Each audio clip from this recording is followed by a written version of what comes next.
Դերասանուհի Արմինե Պողոսյանը հյուրընկալվել է Մհեր Բաղդասարյանի տետատետ հաղորդման շրջանակներում։ Վերջինս անկեղծ զրույց է ունեցել, խոսելով իր անձնական կյանքի, ամուսնու իրենից տարիքով մեծ լինելու, նրա ընտանիքի, երեխաների հետ հարաբերությունների մասին։ Արմինե Պողոսյանի խոսքով դժվար է եղել անցած ճանապարհը։ Այն հարցին արդյոք չի եղել ցանկություն երեխա ունենալու, նա նշել է, որ միգուցե իր ամուսնու երեխաները դեմ լինեին նոր անդամի իրենց ընտանիք ինտեգրումը։ Արմինե Պողոսյանի խոսքերը լսելիս ակնհայտ երևում է, որ մինչ օրս կարելի է համարել նրա եւ նրա ամուսնու ընտանիքի հարաբերությունները այնքան էլ հարթ չեն, քանի որ նա խոսելով սեփական երեխա ունենալ-չունենալու մասին նշում է, որ չի գնացել այդ քայլին մի շարք պատճառներով, որոնցից մեկն էլ եղել է ամուսնու երեխաների հնարավոր չընդունելը այդ հանգամանքը։ Արմինե Պողոսյանը նաև խոսել է տարիներ առաջ կարգին հաղորդման Հայկո Մկոզույգի հարաբերությունների եւ իր շփման մասին նրանց հետ։ Արմինե Պողոսյանի խոսքով իր համար դժվար է եղել գալ այն մտքին, որ կարգին Հայկոն ու Մկոն այլևս միմյանց հետ շփում չունեն։ Նա նշում էր, որ դժվար ժամանակներ են եղել։ Արմինե Պողոսյանի խոսքով բաժանումից հետո ինքը չի ընդունում Հայկոյի այդ տարբերակը, երբ ինքը մտել է այդ կեղտոտ բանի մեջ, կեղտոտ բան ասելով դերասանուհին նկատի ունի քաղաքականությունը, ինքը հիասթափվել է։ Արմինե Պողոսյանի խոսքով ինքը հեղափոխությունից հետո մի հարցով դիմել է Հայկ Մարությանին, սակայն բացասական արձագանք է ստացել։ Մհեր Բաղդասարյանի այն դիտարկմանը, որ միգուցե այդ քայլը եղել է անօրինական, Արմինե Պողոսյանը հակադարձեց, ասելով, որ այդտեղ որևէ անօրինական բան չէր կարող լինել, պարզապես երբեմնի ընկերը, ում ընկեր էր համարում իրեն, չցանկացավ իրեն օգնել եւ այդպիսով ինքը հասկացավ, որ իրենք ընկերներ լինել չեն կարող։ Արմինե Պողոսյանի խոսքով ինքը անգամ Հայկ Մարությանի քաղաքապետ դառնալուց հետո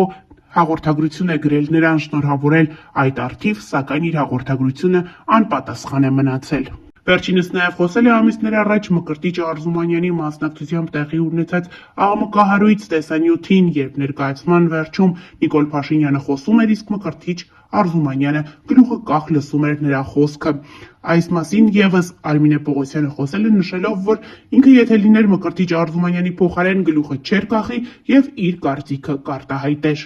Հիշեցնենք, որ ավելի վաղ հայտնել էինք Վարդան Ղուկասյանն իր աուդիոուղերձում անդրադարձել է դերասան Մկրտիչ Արզումանյանին։ Նշենք, որ համացանցում մեծ աղմուկ էր բարձրացրել Նիկոլ Փաշինյանի դիտարկումները ցանկապատ ներկայացման մասին։ Օրերս այդ բացօթյա ներկայացումը դիտելուց հետո Փաշինյանը դերասաններին, այդ թվում Մկրտիչ Արզումանյանին ներկայացրել է իրական Հայաստանի գաղափարախոսությունը, նրանց քննադատել սխալ սյուժե բեմադրելու համար։ Նրան հատկապես զայրացրել է չկա առաջնորդ, որը ցանկապատը կքանդի ու կստեղծի Հայաստան նախադասությունը, եւ իր դասախոսությունում նա ասել է. Հայաստան ունենալու համար պետք է ցանկապատ, ոչ թե քանդել այն։ Երբ ցանկապատը քանդում ենք, Հայաստանը ոտքի տակ է հայտնվում։ Գնացեք Գիրանց ու տեսեք ոնց է դրվում ցանկապատ եւ կառուցվում Հայաստան։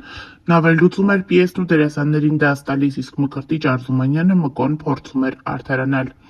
Այսօրվա մասին չէ ներկայացումը, 1920 թվականների դեպքերի մասին է։ Այս տեսանյութի ներքո մարդիկ իրենց զարմանքն էին հայտնել, թե ինչպես կարելի է գրական գործի մասին նման ելույթ ունենալ։ Այս թեմային անդրադարձել է նաև Վարդան Ղուկասյանը։ Եկա դերասան ընկեր Մկոն առանց ամաչելու ասում է 2 մետր հողի համար կռվեն կանեն։ Ես գիտեմ թե նորմալ մարդ է։ Ընկեր Մկոն տանիքսը քո չամբախից 2 մետր հարևանի տուն կտավ։ Դե մի հարևանը գասի բալկոնը տունից կտա, չես տա չէ։ Այդ քո նման մտածողները, քո նման խոսացողները ծովիցով Հայաստանը շինեցին մի հատ շեմուշկի հատիկ քարտեզի վրա։ Էդ էլ եք ուզում թուրքին տակ։ Գնաց հորքից 10 սանտիմետր հող ուզի, դենամ կտա 10 սանտիմետրացիա եղած բարեմասությունը քեզի կտա։ Մակո, քեզ ամանչու քո հետ եկա բոյնու բամբուսատով, ես է գիտեի թե դու նորմալ մարդ ես։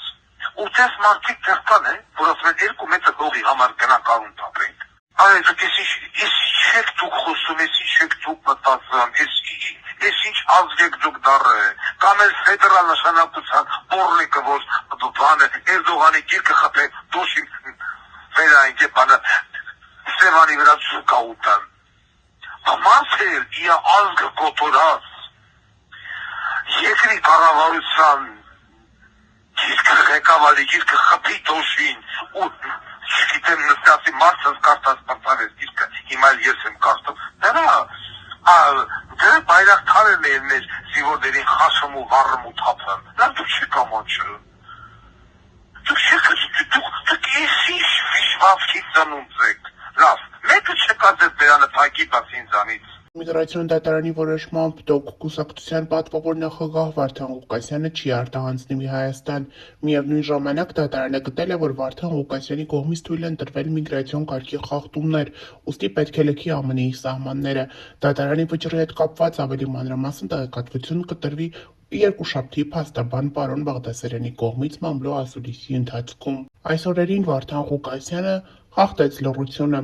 Նա հանդես է եկել աուդիոուղերձով, որտեղ մի քանի թեմաների է անդրադառնում, դրանցից մի քանիսը առանձնացրել ենք և ներկայացնում ենք ձեր ուշադրությանը։ Հավելենք նաև, որ Վարդան Ղուկասյանի վերադարձի վերաբերյալ համացանցում շրջանառվող տեղեկություններն ու կարծիքները չեն համապատասխանում իրականությանը։ Այս հարցի շուրջ առկա բոլոր տվյալները սխալ են կամ ոչ ստուգված, ուստի խնդրում ենք չվստահել համացանցում տարածվող ցանկացած հարթակի հրապարակումներին կամ ենթադրություններին։ Միայն ԴՕԿ կուսակցության լրատվականի միջոցով հրապարակված տեղեկություններն են իրականին համապատասխանում։ Եթե տեղի ունենան որևէ փոփոխություններ կամ նոր զարգացումներ, կուսակցության լրատվականը անմիջապես ու պաշտոնապես կհայտարարի դրա մասին։ Ես ուզում եմ շատ կարճ հայտարարություն անեմ կապված Հայաստանի ներքաղաքական կյանքի վերաբերյալ, ինչպես տեսնում ենք, բավականին ակտիվություն են ուզում ցուցաբերել եւ վերարտադրվել ռոբասերժական երևույթները,